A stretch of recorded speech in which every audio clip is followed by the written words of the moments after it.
میں مولانا روم کی ایک چھوٹی سی کہانی سنانا چاہوں گی. جی. ایک گڈریا مسجد میں نماز پڑھتا تھا.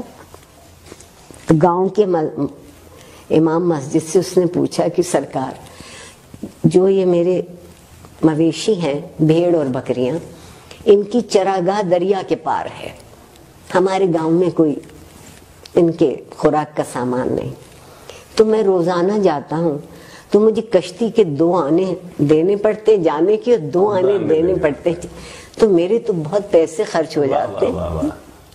تو آپ بڑے پڑھے لکھے آدمی ہیں، اتنی بڑی بڑی باتیں بتاتے ہیں، آپ مجھے کوئی ایک چیز بتا دیں کہ میرے یہ پیسے بچ جائیں کشتی والے کو جو میں دیتا ہوں.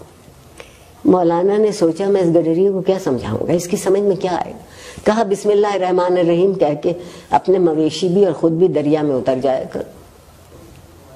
اگلے سے اس صاحب یقین نے، یہ بنیادی میں صاحب یقین نے جو ملا نے کہا تھا اس پر اس نے بسم اللہ پڑھی، اپنا تہمت اپنی کمر سے باندھا، مویشیوں کو بھی اور خود بھی، اور دریا کے پار. آہا بے حد خوش، 2 آنے بچ گئے، میرے بچوں کا کھانا اچھا آ جائے. واپس بھی ایسے ہی آ گیا. اب زندگی بہت اطمینان سے گزرنے لگی. ایک دن شام کو وہ اپنے مویشی گاؤں واپس لانا چاہتا تھا تو دیکھا کہ مولانا بھی وہیں کھڑے اور بہت پریشان ہیں. دنیا بھر میں دستور ہے کہ سورج ڈوبتے ہی کشتیاں الٹی کر دیتے ہیں. ملا کشتی الٹی کر دیتا ہے کہ اب سفر ختم، اب کل جب سورج طلوع ہوگا تو پھر سفر کی ابتدا ہو.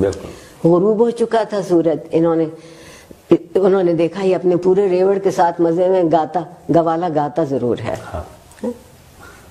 ریوڑ والا گاتا ضرور ہے، اس کی طبیعت میں موج ہوتی. یہ چلا آ رہا تو اس سے پوچھا کہ تم کیسے پار جاؤ گے؟ یہ تو کشتیاں الٹی کر گئے، کوئی ملا نظر نہیں آتا، کوئی کشتی نہ. اس نے کہا واہ مولوی صاحب واہ، مجھے تو آپ نے ہی بتایا تھا کہ بسم اللہ پڑھ کے دریا میں خود بھی اتر جانا، مویشی بھی ہو تم پار ہو جاؤ. تو آپ بھی بسم اللہ پڑھیے اور چلیے میرے ساتھ. وہ چرواہا صاحب یقین تھا. بے شک یہ صرف صاحب گفتار تھے میری طرح.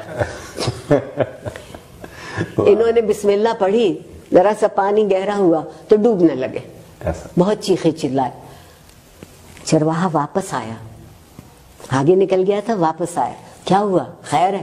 کہنے لگا میں کیسے، میں تو ڈوب رہا ہوں، میں تو مر رہا ہوں، میں تو یہ کر.